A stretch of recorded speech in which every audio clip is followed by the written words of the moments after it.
में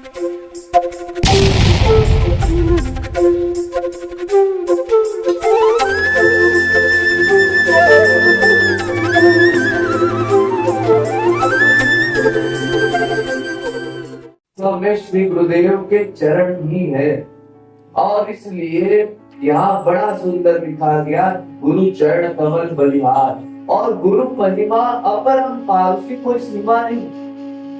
गुरु की बहुत बड़ी कृपा है। क्यों बहुत बड़ी कृपा? देखिए, वैसे तो भगवान भी हमारे बड़े हितैषी, भगवान ने हमारे हित के लिए, हमारे उद्धार के लिए बहुत प्रयत्न किए हैं, करते आए हैं, आज भी कर रहे हैं, आगे भी करें, सब जीवों के लिए। भगवान हम सब जीवों को अपने महोदर में लीन कर लेते हैं। महाप्रलय काल में हम सब भगवान के महोदर में लीन थे। उस समय हम लोग परेशान थे, क्या करें, कैसे अपना उद्धार करें। तो भगवान ने दयावश होकर के सृष्टि की, हम सबको सृष्टि में प्रकट करवा दिया। अपने अपने कर्मों के हिसाब से तुम सब अपना अपना जगह चुन लो और फिर हम लोग अपने अपने कर्म करने लगे। भगवान ने फिर कृपा की और हमारे अंतःकरण में बैठ करके उन कर्मों का हिसाब रखने लगा। आखिरकार ये काम कौन करता? हम लोग भक्ति करते भी भगवान नोट नहीं करते तो काम कैसे भक्त। इसलिए भगवान ने अंतःकरण में बैठ करके कर्मों का हिसाब रखना भी शुरू कर दिया। फिर भगवान ने संसारी व्यवस्था भी सब कर दी। हमारा बच्चा जब संसार में जाएगा तो उसका जो पंच महाभूत का शरीर होगा, उसको खाने के लिए वो भी सब चाहिए। तो पेड़ पौधे सब कुछ उगा दिए भगवान ने। माँ के पेट में बच्चा रहेगा कैसे, ये व्यवस्था भी भगवान ने कर दी। कोई चाहता नहीं, कुछ सोचता नहीं कि ऐसा ऐसा हमारा बच्चा हो जाए। वो पेट में सब बच्चे को अपने आप मिल रहा है। माँ खाती है कैसे, बच्चे के पास पहुंच जाता है। माँ कोई परमिशन देती है, खाना तू चला जा बच्चे के पास। फिर जब वो बच्चा बाहर आता है तो उस बच्चे के भीतर ये क्षमता नहीं होती कि वो बाहर का खाना खा सके। तो माँ के स्तनों में भगवान दूध उत्पन्न कर देता है। वहां से लेकर के आज तक जितने कर्म भगवान ने हमारे लिए किए वो सब बहुत अच्छे, लेकिन आज तक हमारा उद्धार नहीं करवा पाए। खुद भगवान अवतार लेकर के भी आए, लेकिन हम लोग उनको देख करके पहचान नहीं पाए, क्योंकि जाकी रही भावना जैसी, प्रभु मूर्ति दिन देखी तैसी। तो हम लोगों ने भगवान के दर्शन भी किए और हमने कहा रिजेक्टेड, अच्छे नहीं लगे।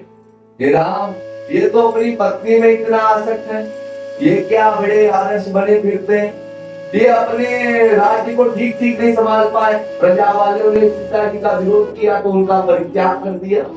ऐसे सब आक्षेप हम लोगों ने लगा। श्री कृष्ण को देखा, अरे तो कैरेक्टरलेस, हटाओ। ऐसी सब बातें हम लोगों ने सोची। ये तो भला हो संतों का जिन्होंने हमारे भीतर कोई भगवत प्रेम भरा, हमको समझाया कि श्री कृष्ण कौन है, उनकी लीलाओं का महत्व क्या है। तब आज हम लोग श्री कृष्ण के लिए रो रहे हैं, आंसू बहा रहे हैं, व्याकुल हो रहे हैं। और इसीलिए बड़ा ही सुंदर महाराज जी ने लिखा है, जो समझा के श्रुति सार, वेदों शास्त्रों में क्या लिखा है, उसका सारांश क्या है, ये समझा दे। भागवत में लिखा गया, सर्व वेदांत सारम ही श्री भागवत निश्यते तदरसामृत तृप्तश्च मान्य दृश्यादति क्वचित्। सुखदेव परमहंस जी कहते हैं, अरे मनुष्यों, तुम वेदों के चक्कर में मत पड़ो। ये वेद शास्त्र इतना गूढ़ विषय है कि इसको जब पढ़ने चलोगे तो और कंफ्यूज हो जाओगे। श्रुतिर्विभिन्ना श्रुतयो विभिन्ना नैको ऋषिर्यस्य वचः प्रमाणम् शास्त्रस्य तत्त्वं निहितं गुहायं महाजनो येन ततः सपन्था। श्रुति बहुमत पुराण में जहाँ जहाँ झगड़ों सो तुलसीदास जी भी लिखते हैं, श्रुति पुराण बहु कहे उपाय झूठे ना अधिक अधिक अरुझाई। जितना शास्त्र पढ़ते जाएंगे आप, उतना और कंफ्यूजन होता जाएगा। अमुक पुराण ऐसा कहता है, अमुक पुराण ऐसा कहता है, यहाँ ये लिखा है, यहाँ ये लिखा है। इसलिए इन सबको समझने के लिए एक गुरु की मार्गदर्शक की गाइड की आवश्यकता है, जो कि सारांश बता दे, काम काम की बात आपको बता दे। आपके भीतर जो माया का रोग है, वो रोग कैसे ठीक होगा, ये बात आपको बता। बाकी सब अनावश्यक ज्ञान प्राप्त करके आप क्या करेंगे? तो पहले तो ये हमारे भीतर विश्वास दिला दे कि श्री कृष्ण ही मेरे हैं, संसार मेरा नहीं है, संसार नश्वर नहीं है, ये विश्वास हो जाए तो मन संसार से विरक्त होगा। जब विरक्त हो गया, न्यूट्रल अवस्था में हो गया, न संसार में न भगवान में, अब ले जाइए धीरे धीरे भगवान की ओर, अब मन जाएगा। जब तक मन संसार में है तब तक भगवान में नहीं जाएगा। नोट कर लीजिए आप लोग, हम लोग क्या चाहते हैं? हम लोग चाहते हैं हमारा संसार का काम भी चलता है और भगवान के भी प्यार बढ़ता है। ये दोनों चीजें संभव नहीं है। संसार का काम तो चलेगा ही, वो आपके सोचने से नहीं चलता। ये जैसे आपके कर्म है, वैसा संसारी संपत्ति आपको ऑटोमेटिक मिलेगी, उसके लिए प्रयत्न आपको नहीं करना पड़ेगा। लेकिन आप जो ये सोचते हैं कि संसार में आसक्ति भी हमारी ना घट नहीं पाए और भगवान में आसक्ति बढ़ती जाए, तो मन तो एक है। वो मन अगर संसार में लगा है तो भगवान में नहीं लग पाए। तो गुरु का सबसे बड़ा काम ये है कि भगवान की इतनी जो कृपा है हमारे ऊपर, जो हम रियलाइज नहीं कर पाते, गुरु आकर के तत्व ज्ञान दे करके हमारे भीतर वो भावना पैदा करता है। श्री कृष्ण प्रेम भरता है, बोल भरा प्रेम रिजवार। हाँ, तुम्हारे श्री कृष्ण कौन है तुम जानते हो। जब हम जान जाते फिर हम लोग बड़े जोरों शोरों से श्री कृष्ण की स्तुति करते हैं, भगवान राम की स्तुति करते हैं।